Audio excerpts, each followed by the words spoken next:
To this studio, Martin Weiss, Austrian ambassador to Israel. Good evening. Thank you very much for coming. Good evening. Pleasure to be here. Fischer, your reactions for the attacks on Paris? Well, the reaction, I think, is obvious. There's a great shock throughout Europe.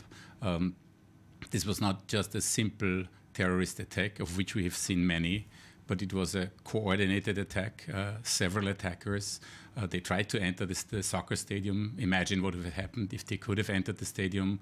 We had 130 victims, scores of people wounded. So you can imagine it's a state of shock, I think, throughout Europe. I want to take the word shock that you refer to, and I'm asking myself, how come Europe is so in shock with what is happening?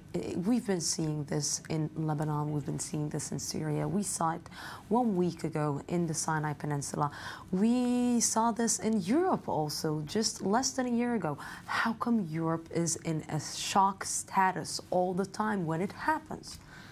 Well, this time around, I mean, it's as I said, it's a huge attack. It's not just one attacker. It's a group of attackers. It shows vulnerability. Next year, we will see the European Soccer Championship played in France. We saw attackers who tried to attack a stadium. So now everybody is scratching their head and say, is this safe now? I think this was a big attack, not just a terrorist attack, but more than this. A mental one also. For sure. For sure. And I think it's understandable that people react taken aback, and this is suddenly a scene of war. I mean, you're perfectly right. If you look at Syria and you say 250,000, 300,000 people have died, this means a Paris every day. You're perfectly right. But it is still very unusual to have this kind of terror attack in the European capital. You know, I'm asking myself today, and I want to share with you this question because I raised this question at the beginning of this broadcast. And I'm asking myself, you know, you said hundreds and thousands of people are being killed and massacred in Syria each and every day, and in Lebanon, and the entire Middle East, Yemen, Iraq. Why, when it gets to Europe, it gets like more important? What there is in the, and I will maybe use a hard phrase, what there is in the European blood, that it's different than the Middle Eastern blood? I'm not sure it's European blood. I think you have to ask the media also. Why do they play an attack in Paris up? Why is it so huge? And why do we get used to pictures of suffering from Syria? But I think it's also, and you will know it from the media, the case, if you have a situation repeated day out, day after day, how oftentimes can you talk about the horror, which becomes a daily horror, terrible as it is? So if you suddenly have a lightning strike Paris like that, then of course it's news and people talk about it. Yeah, but you know, but what I'm saying, I know what you're saying is absolutely right, and maybe it's also a question that the media needs to ask itself, of course. But I'm asking why the world is not reacting, the Western world is not reacting, the leaders, let's say, are not reacting to fight Daesh that killed thousands of people, to fight regimes that massacred thousands of people. And they're reacting only now, only when it's knocking on the doors, when they know that it's a problem that is also coming from the Middle East. This problem we cannot ignore. We cannot ignore the immigrants. We cannot ignore the migration crisis that Europe is experiencing right now. So how come only now to react and not before? Well, I mean, we're getting in a big debate here. Yeah. You're perfectly right. On the one hand, and we have seen it, Europe was in a way sitting by while atrocities happened in Syria daily. One answer, why didn't we do anything? Why did the world not do anything? Because it's not a simple question to solve. You know, you don't just flip on a light switch and then suddenly everything is good in Syria. We've seen what happened in Iraq. You go in, you break it, you own it for the long time, and reluctantly states have been sitting back and waited. I think it's also understandable, and you know, just think of the United States.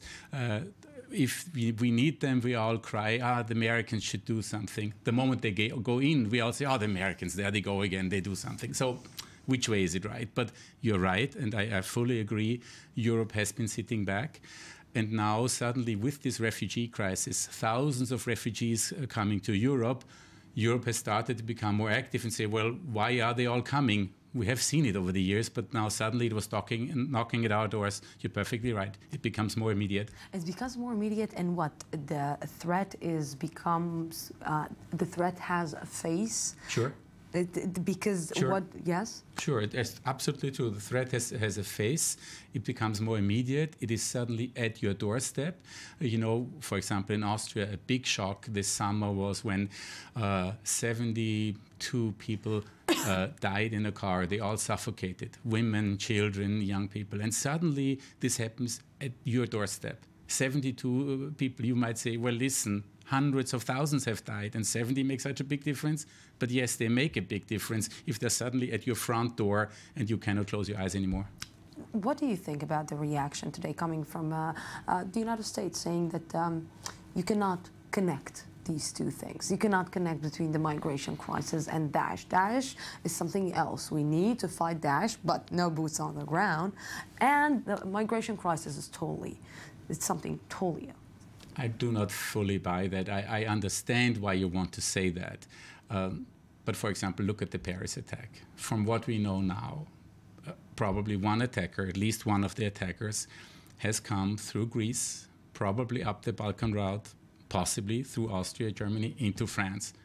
So this has nothing to do with refugees. I mean, you know, we want to make clear that refugees... And we just have to point that these youngsters are second, third generation for refugees. So their parents were refugees. And you can, you know, we don't want to say refugees are terrorists, for sure not. I mean, you have to make a clear distinction, and there's a good reason to run away from Syria, 100%. But if we have a situation where currently in Europe, hundreds of thousands of people cross our borders unchecked, do I know that there are not 10, 20, 50 terrorists hiding among the people who really run for their lives? We don't know.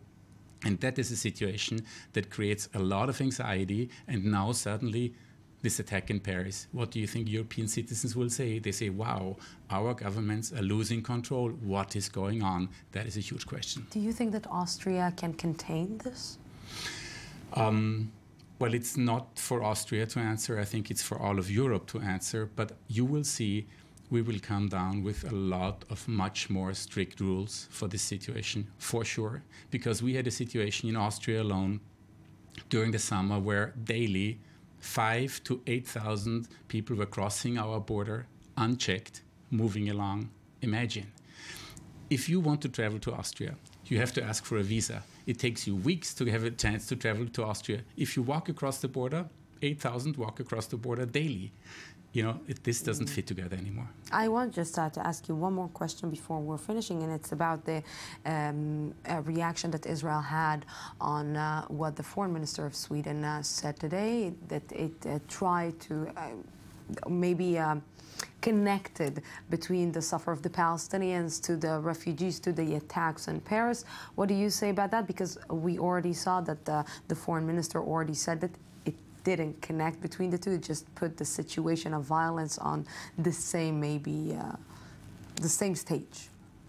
Well, if she said it doesn't connect, then I would say she's 100% right. The two don't really connect. And I haven't seen the full quote.